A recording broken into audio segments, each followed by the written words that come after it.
I've watched parts of it. I was probably a little less concerned with the second half, more looking at through the first half. And yeah, I mean, there's takeaways. Bottom line is wasn't good enough, and it'll be. We need to use it at this point, as me especially, as a good learning tool for moving forward. But we weren't good enough, and it was in some ways it was a microcosm of our season, which defensively mistakes, amongst other things, led to us then being on the wrong side of the game and really chasing the game from that point on. But we never really gave ourselves a chance, and that's the disappointing part of it. Is we're better than that, and we didn't get it done. Bill Manning said that you came to him with a plan the other day, in the sense that you felt that Josie and Settle weren't combined as well as you anticipated. How do you intend to use him next season, Josie specifically? Yeah, well, actually, I just walked out of my office with Josie, and it was just a kind of an impromptu discussion. And one of the things that we talked about is I think Josie started to play in reaction to Sebastian, because Sebastian was having such a good season that Josie almost didn't want to ruin, if you will, or get in the way of the season that Sebastian was having. So he became very reactive in trying to play off of Sebastian. At the start of the season, they were competing in a very healthy, positive way for the scoring title, and I thought that was great for the way we wanted to get going. I think the two of them need to be within the team structure to be competitive with each other in a very positive way, because if Josie is playing big and strong and getting himself in front of goal and being a goal-scoring threat, then defenders are going to have to make adjustments, and he's going to be very difficult to defend in one-on-one situations. And if he's very proactive, then teams are going to have to adjust to him, which will only create a little more space for Sebastian and vice versa. And I thought my feeling was that Josie ended up being a little bit reactive, trying to be a good teammate and supportive, which is, you can be that, but also be that deadly striker or that big target, strong guy, and do that. So our discussions of that in terms of how we intend to employ them next year. I definitely have my thoughts and ideas on how that would be. I'm not. We're a very short time after the last game, so I can't say that it's set in stone. We'll move from there. But I think going through the experience of this year for me was a big learning tool. Just managing, first of all the games on the road at the beginning of the year, which we'll see again next year, to managing sort of the mentality of our group and learning a lot about the players that we have on our team. I mean, last year at this point we were talking about Jermaine Defoe and our DPs, and we were talking about lots of other things. And this year we're not talking about that. We have a lot of the right pieces. We're going to be talking about how we can make our team better, maybe through a few additions.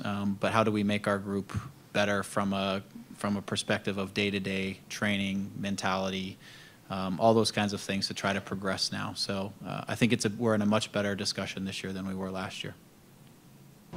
Greg, a lot of things happened with your back line. You had injuries, you had new players come in. You spent a lot of this season trying to get it right, and it never quite got there. Mm-hmm. What needs to be done to shore up the defense this season? Yeah, I mean, for me, that's priority number one in my lessons for the year and takeaways and things that we want to accomplish off season. It is defensive improvements, right? And there's a number of ways to improve defensively. I'm looking first and foremost at myself and our approach to the season, our training day to day, the things we do in training and how we train. Are we what areas do we need to get better there? And then also, obviously, you look at personnel and do we have the right guys for what we want to do and all that kind of stuff. But for me, I always start with the mirror and how can I be better to move the team forward. And then from there, it's you assess the other pieces and do we have the right pieces to do that? And if not, how do we get to the right pieces to be successful? So, there's from tactical adjustments to personnel to how we train and prepare. Those are all things that are in the discussion that I'm confident I know, and I'll sit here and tell you, I know for a fact we will be a better defending team next year. We have, and I'm setting already goals for what that needs to look like for us and objectives that we want to try to meet as a team. This year, from my perspective, with such quality that we had in the attack, and last year when I sat here, I talked a lot about being an aggressive team and attacking and looking to be exciting and forward thinking and with the ball, and we were all those things, but we lacked on the other side a little bit, and so now we need to find. This year is going to be about finding that balance and being a better defensive team. If we're a better defensive team this year and make a few more plays, we are in the discussion for one of the top places, one of the top spots in the league. So again, we're in a much better position now than we were a year ago, but we need to approach the next season with defending in mind. Is it possible that you might consider adding someone to your coaching staff who specializes just in the defensive realm of the game? Probably not. We have a lot of defenders on the staff. I don't think it has to do with that. I think it has to do with the things I talked about, which are, I think it starts in preseason. And our mentality in preseason needs to be being defensively solid, being comfortable, being uncomfortable in defensive situations, learning to defend and grit and grind things out for longer stretches. I think we need to be, obviously, like I said, there can be some tactical things that could be addressed in there. But I just think we have such good attacking players that our adjustment needs to be now on everybody being better defensively as a collective unit and concentrating and focusing on that a touch more and the mentality of defending a touch more. And then we'll emerge out of that a better defensive team. Obviously, like I said, we'll obviously take a look at the parts and make sure we have the right parts to do that. Are you any players told they won't be back next year? Have any players been told? No, we haven't met with any of the players individually, so I haven't. Again, the meeting with Josie, which was really the only one, was sort of impromptu because he was in my office and just pulled him in to just chat about some things in general. But we have for the next several days our plans to talk to guys, talk to them about their season, areas of improvement for the off season, and where we see their roles either evolving or where they see their roles being for next year, so that they can address the right things in the off season, and we'll go from there. Greg, identity and chemistry is a huge intangible, as you know. Maybe I'm wrong. My sense in watching that playoff game was Montreal seemed to have a great attitude and identity with Drogba leading the charge. Your team seemed, again, I may be mistaken, seemed to be more individuals trying to do their thing rather than working as a collective. Do you think that this team has an identity? Is the chemistry right? I do. I think we have an idea. We know what our identity should be and can be. I do think that we need to, as a collective group, leadership is not about one person. That's where I found, if you want to talk about Montreal, I found interesting about them. And again, this was part of my discussion with Josie, is Michael is our captain, but it takes a lot of guys to lead a team. Whereas Piatti or Bernier wear the armband, but Drogba, Donadel, Simon, these are all guys who step up into, whether they're wearing the armband or not, they step up into leadership roles, and that's what makes a team a team. So even though Michael is our captain, it takes other guys as well with Michael to step alongside of him and not be afraid to lead and to be vocal and to at the appropriate times, we challenge each other and move forward as a group. And that's one of the things I think we can push forward as a team. I have again on my lessons for the year, my things that I can do to help facilitate that within the group. But then we need guys to step up and own that and as well. And I think we will. I think that will help us in that aspect of things. In terms of the collective and our identity, I think we have a good sense of what our identity is and can be. I think because we leaked so many goals in a poor way, it tended to have a negative impact on what our identity was and should be, because when you give away soft goals or too many goals, it becomes a frustration thing for various people. When you're playing from behind, and it's not about the attackers and defenders, but it's about the group as a whole. When you're playing from behind, teams tend to, and I said this about our team, we tend to rush to try to get back into the game. And by rushing, I think we got out of what our identity could be, and we exposed ourselves sometimes more defensively. When we were able to get leads by and large, we were able to settle down, we were able to play a little bit more. I think our identity came out a little bit more, and we were able to settle in. So this is where I think, again, when we find the right balance, and which is our goal of being a good, solid defending team, our identity will become much more prevalent than playing from behind so often. I think, as we've all said, goals change games, and we gave away too many goals. And that then creeps into some of the identity issues that I think we saw Sebastian trying to go get goals constantly, and through no fault of his own or Michael's or somebody else, it was guys are trying to make plays to make a difference in the game, and instead of us just being able to settle in and be who we are. I may not be remembering this right, but didn't early on in the season we were complaining about 7 not taking shots? Do I remember that correctly? Probably not. I think he's led the league all-time ever in shots. Right. So there was a moment I think very early in one of the first few games where he had the chance to hit a shot and he tried to lay it off to somebody. And I said, in that moment, I would like for him to be the guy not afraid or not feeling like he has to lay the ball off, but to hit that shot. Yes, that was very early on, and I stick with that. If he's in a goal-scoring position, we want him to hit the shot.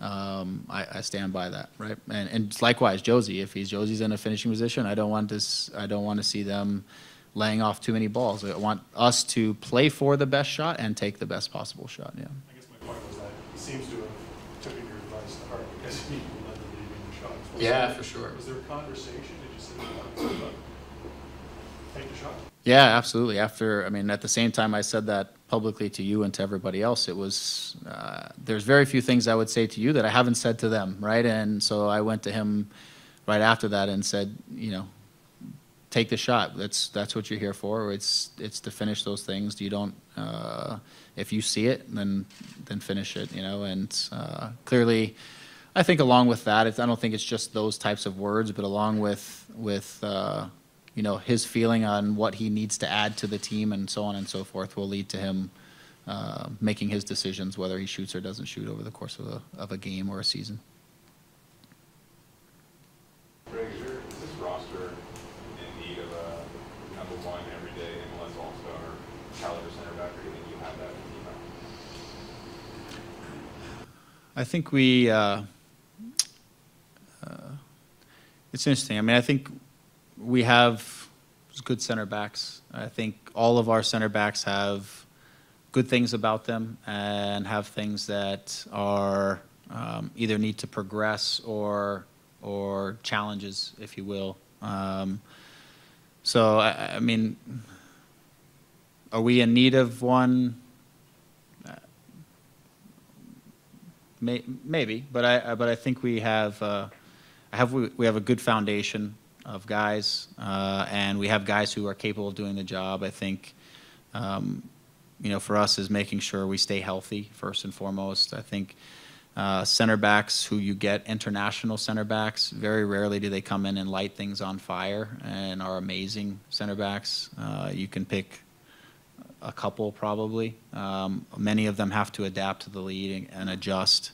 But at the same time, I think you want your center backs to be to know that they're going to be healthy, reliable, and all those kinds of things. So, that if you go through each one of our center backs, I can give you some very positive things about each one of them and things that we need to either improve on or be slightly concerned about each of them.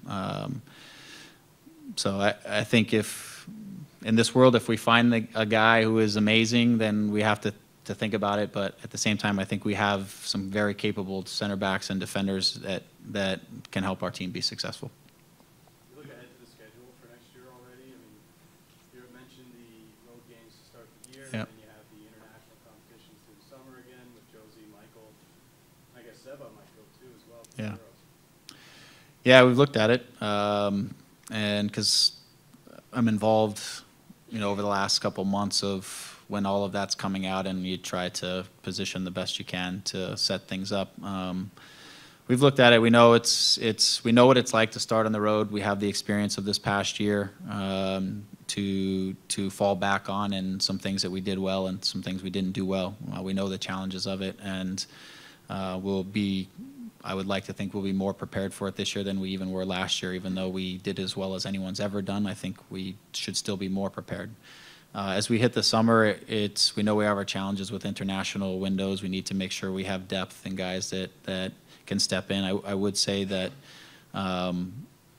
just looking statistically, we did a pretty good job of getting some points and getting some results when we were missing some guys. And we have to have that same expectation, the same mentality as we go into next season.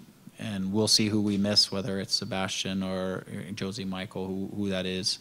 But we need to be prepared as we develop the roster to have people who can step in if, once the international windows come, if we're losing guys, we need to be considerate of that for sure.